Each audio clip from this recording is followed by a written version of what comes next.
Sit down and relax, if you will. Or I'll stand up, either way.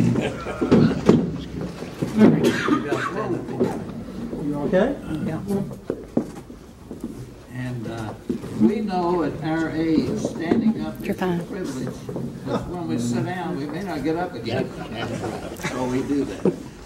The Spirit of 45, to the extent you're not familiar with that, it is over a period of years, actually started, what, about 3 years ago, I guess, by Warren Haig, who is the instigator and the manager of the program, looking to the 1945 of the 70th anniversary of the end of World War II. So all over the world, literally, particularly in the United States, but all over the world, because wreath laying will take place on the 70th anniversary all over the world in all the federal cemeteries. But it is looking to make the living veterans of World War II know that they're still appreciated. Out of the 16 million who served, there are 1 million still living. Several of us here, a couple of us. And we want all of these veterans, dying 25,000 a month, to know that they have been forgotten. We and all of you here are veterans, and you feel the same way, so I'm not isolating us World War II veterans too much, because all veterans have this spirit. We want the world to know that even though it's not an egotistical kind of perspective, we're darn proud that we served in World War II. Like you're proud you've served in the wars you've served. We are patriotic. We'd fight for our country again, even at our age, if we had to. We believe that the young people of today, using us as examples, some of you used us as examples to enter the military and serve your service, because people of all ages say to us, well, you guys were different because the world was at war. We've seen the movies over the years, and we're proud of all that. Proud that we've set an example. And that's what the Spirit of 45 is all about, to acknowledge it. But beyond that, and by the way, I am the national spokesperson for the Greatest Generation Foundation out of Denver, Colorado. I'll be going through there, meeting with veterans. We'll have CBS, NBC, Fox, the press of that region and all when I get there. This happens throughout, just like the press here. And we'll meet and have a dinner with the World War II veterans there. While we're doing that, though, we expand beyond the World War II veterans and say to all veterans, it is a pride-filling adventure to be serving in the military for our country. I'll be speaking at high schools as I travel this 34-day journey on my motorcycle. High school students will be told, you got a guy who's celebrating his 89th birthday coming to speak to you. Well, they thought we were all dead years ago. You know, they're going to see a guy who's still living and speak to them. High school students and even grade school students don't really know much about World War II. They don't even know sometimes who was fighting that war, and yet some of us are still living. It is our role, to the extent we can, to carry the message to young people that hopefully will cause them to acknowledge that service to your country is not only an important thing, but a pride-filling adventure. When I was 17, I entered the Marine Corps. I grew up on a dairy farm in Kentucky. I had to get up every morning at 3:30 or 4 and milk 15 cows from the time I was 9 years old till 17. Well, by that time, I thought the Marine Corps would be a picnic after all of those cows. I said, maybe I get to sleep late. That didn't work either. But most of the battled veterans, most of you here, I'm sure, irrespective of which war you fought in, were 18 and 19 years old. I joined the Marine Corps when I was 17, weighed 130 pounds by eating a couple of bananas, and I was 5 feet 8 inches tall. 6 months later, I was 6 feet tall, grew 4 inches taller after I went to the Marine Corps. I'm sharing that not on a personal basis, but to show that was not untypical, because kids 16, 17, and 18 aren't mature men yet. They may think they are. They join the Marines, Army, and Navy, and they grow up pretty soon. Their maturity comes, and you eat right and you exercise right, and that's all a part of it. And all that I'm saying is what I say to high school students, to grade school students, to more mature individuals who want to hear something about the spirit of 45. This is the nature of our time. It is an experience that moves forward to every generation of military. It's why the military can continue to attract people into their ranks, because they look at those who are older than they who served, and they recognize there's a certain pride here, and I want to have that same thing for myself. There are principles that most military people support. There are certain ethical standards that military people support. Military people are a genuine, special breed of people. And these are things that I say to military and non-military so that the general public out there can acknowledge we won World War II. When I say we had a help from England, and they wouldn't have survived without us.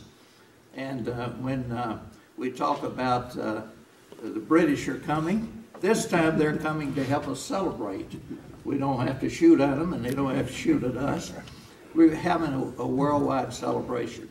But we, and I include myself, we won World War II. We would have been under the dictators of Germany or Japan today if a host of youngsters, adding up to 16 million, hadn't joined up and wanted to go to war, willing to die for their country. So we're celebrating the 70th anniversary of the end of World War II. We're sharing it with everybody, and in the process, we're trying to provide an acknowledgement of the kind of times that they were back when World War II happened. One thing that I always share, you cannot really understand World War II unless you acknowledge the Great Depression. The Great Depression caused a lot of the veterans who came into the military to get an education, to expand their horizon, to learn about other people.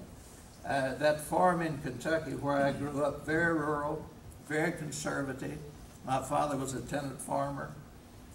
During the Depression, his father committed suicide because it took the farm away from him.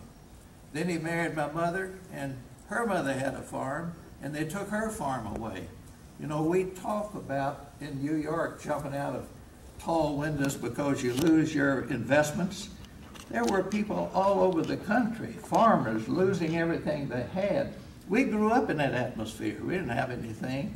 We didn't go hungry because you'd kill a rabbit, or you know, you were pretty good with a rifle up in Kentucky with that Kentucky windage. I was #1 on the rifle range. Yeah, smallest, youngest, yeah. But I used to shoot squirrels. Yeah, you know, that's the boys out down Kentucky and Tennessee. They were the ones that that's did the way. So when we moved into the military, it was an exciting adventure, literally, to say, I'm willing to die for my country, but it's exciting. Well, who wanted to die for their country? And you know, one of the things I'm representing are the Gold Star mothers. Well, you would think a lot of people, when I say Gold Star mothers, particularly younger people, you know better, think, well, they must have really gotten something special. They got a Gold Star in the window. My mother had 3 of us in the military. She didn't get a Gold Star. We all came home, but those with Gold Stars' sons didn't come home. So I'm citing that. I'm talking about Rosie the Riveter. All of these were things that transpired back during the adventure of World War II. So, when you asked me to talk about the spirit of 45, you didn't know how much I was going to talk about, did you? But if you have any questions, I'll be glad to acknowledge or respond to them.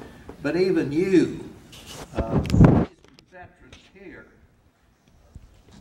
look back, and these are people senior to you, and we're a special breed to you because we are. I am your father's age, or almost your grandfather's. And I acknowledge all of you, and I am a university chancellor, been president of 2 institutions, so I've spent my life with young people.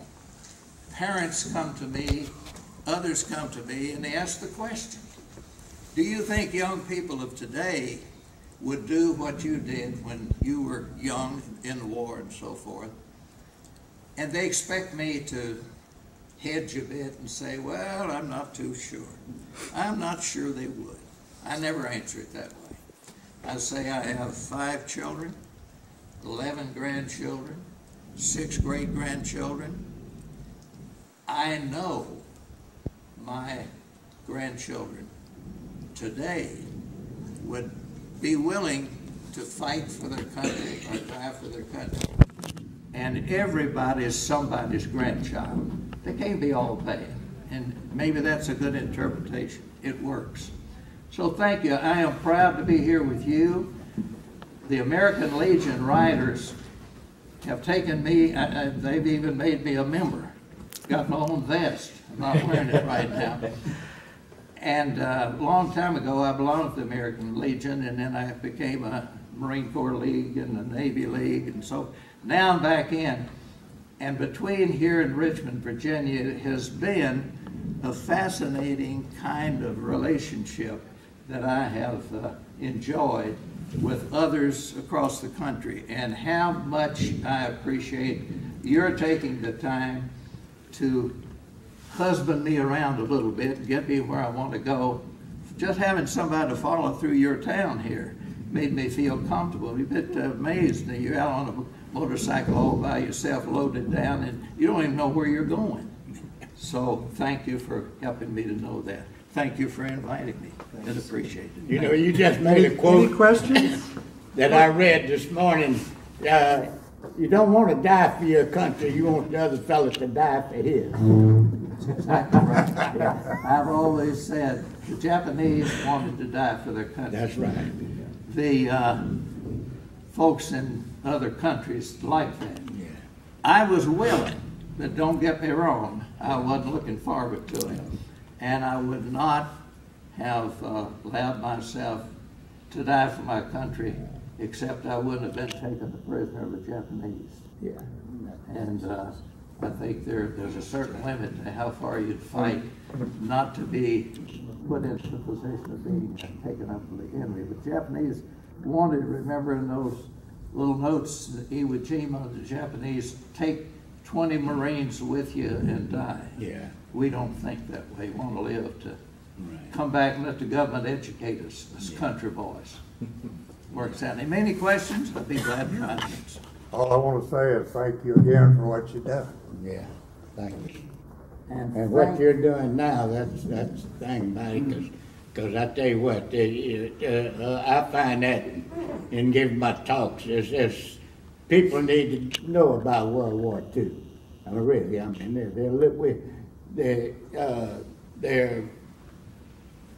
I forget exactly how, but you know, they're doing away with history. They're sanitizing history.